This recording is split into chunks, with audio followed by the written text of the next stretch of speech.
ჩემს მეგობრებს ლიკა და ტასო ჭკადუებს ისინი ძალიან ასე ვთქვათ ნახევარი ლაფრების მომღერლები არიან მუსაყვალისები ისინი თან ვიცუყვებენ თან ვიმღერებენ არიან მრიჭიერესები დაიყვები და ასე ვთქვათ ჩვენ ერთად გავიზარდეთ რაღაც მომენტებში და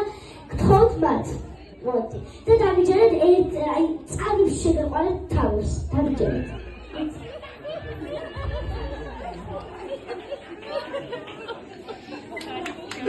Bravo,